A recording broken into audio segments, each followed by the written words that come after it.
신중호의 신중한 시선 앵커 브리핑을 시작하겠습니다.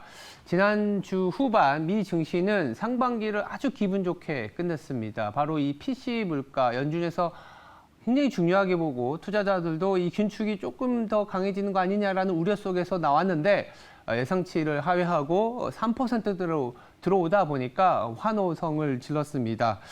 추가 긴축에 대한 부담을 좀 줄였다라고 볼 수 있는데요. 이 지표부터 보면서 오늘의 브리핑을 좀 시작해 보도록 하겠습니다. 바로 지표를 볼까요? 아마 이 나오는 데이터가 이 물가 데이터입니다. 보시면 아시겠지만 지난 6월부터 계속적으로 내려오곤 있었어요. 이게 PCE, 그러니까 개인 소비 지출이라는 데이터가 지난주 금요일에 나왔는데요. 예상치가 4.6%인데 3.8%로 내려왔습니다. 지난주 초반 그리고 중반까지 계속 보시면 경제 지표가 워낙 잘 나오다 보니까 연준, 특히 파월 연준 의장의 연설이 계속 뭔가 약간 더 강하게 긴축을 하겠다라는 그런 내용들이 있었는데 그러면서 약간 시장이 눈치 보기, 숨고르기 장세였지 않습니까? 근데 이 지표가 나오다 보니까 연준의 파월 연준 의장이 저렇게 얘기만큼 올릴 수 있을까라는 또 하나의 의구심이 생겨나기 시작했습니다. 그래서 7월 26일에 FOMC가 있는데요. 그때는 한 번 더 올릴 거라는 게 지금 시장의 컨센서스예요. 한 86.8% 정도는 금리를 올릴 것이다. 다만 9월에 이제 FOMC가 있습니다. 8월에는 이제 FOMC가 없고요. 9월에는 FOMC가 있는데 그때는 올릴 확률에 대해서 20.8%만 전망을 하고 있는 상황이에요. 정리해보자면 지금 경기가 워낙 좋고 물가도 하향 추세이기 때문에 7월 정도는 연준이 계속 금리를 올린다고 하니까 한 번 정도는 올릴 수 있겠구나. 다만 8월 이후에 어떻게 보면 하반기 내내는 금리를 좀 동결할 가능성을 조금 더 시장은 손을 들어주고 있다. 그 강력한 근거가 이 물가 지표의 하락에서 찾고 있다. 이렇게 보시면 될 것 같습니다. 그렇다면 두 번째, 우리나라와 관련된 지표가 또 하나 나왔는데요. 오늘 아마 계속된 방송에서 나올 수밖에 없는 이 수출입 데이터 그리고 무역 수지 데이터입니다.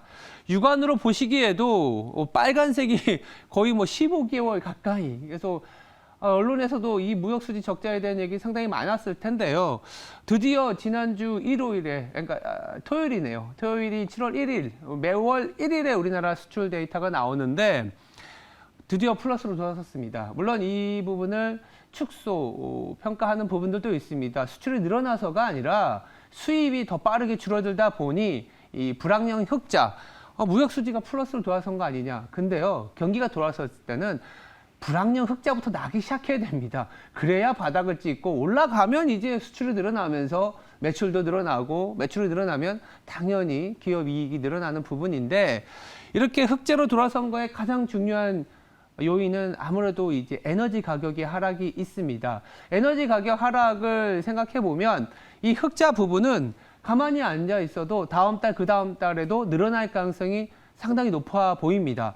더불어서 만약 중국의 경기가 조금 더 회복이 된다면 우리나라가 그래도 미국의 수출 비중이 올라오긴 했지만 중국의 수출도 20%가 있고 더불어서 무역 수지 적자의 상당 부분이 반도체 그리고 반도체가 중국으로 상당히 많이 나가는 물품 중에 하나 1위 업체이기 때문에 중국의 경기가 좀 더 리바운딩이 된다라고 하면 이 무역 수지 데이터는 조금 더 높게 찍힐 가능성이 높겠다라는 거죠.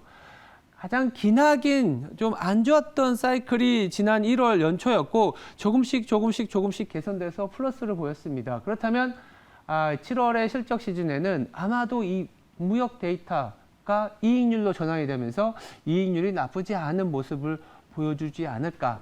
그렇게 되면 기업들의 실적도 예상치를 뛰어넘으면서 우리가 지금 2,600까지 달려온 게 이유가 있어. 이렇게 생각이 들 수 있을 것 같습니다. 그렇다면 다음 지표를 보면서 이번 주 그리고 7월에 대한 얘기를 좀 들어보겠습니다.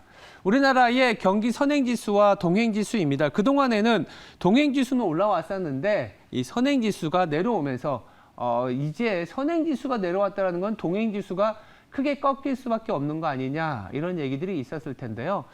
이 부분이 좀 좁혀질 거는 같습니다만 선행지수가 이제 돌아서는 데이터가 나오다 보니까 수출 데이터도 있었고요.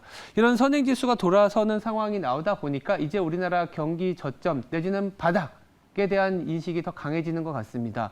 그렇다면 7월 실적 시즌 그리고 이번 주에 대한 얘기들 오늘 밤엔 또 ISM 제조업 지수가 나올 텐데 어떻게 반응을 해야 되느냐. 글로벌 경기가 저점을 찍었다라는 얘기들이 나올 것 같고요.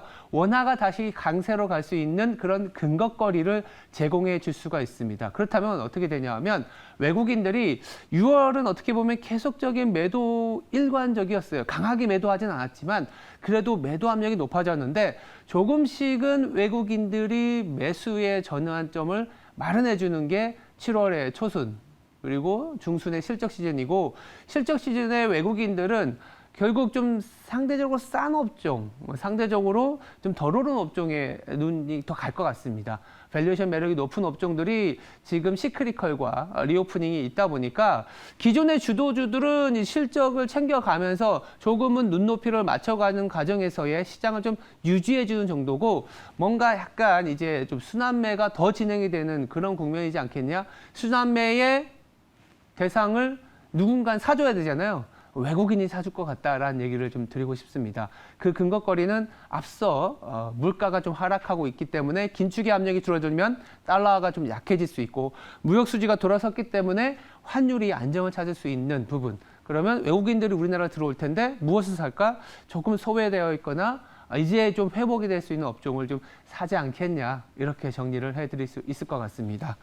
오늘 브리핑을 다시 한번 정리해드리면 물가 하락이 나오면서 좀 안심이 되고 있다. 더불어서 우리나라도 펀더멘털이 개선되고 있다. 무역 수지가 개선되는 그런 부분이고 이로 인해서 외국인들 원화가 안정되는 거에 베팅할 타이밍이 다시 됐다. 이렇게 정리해드리겠습니다.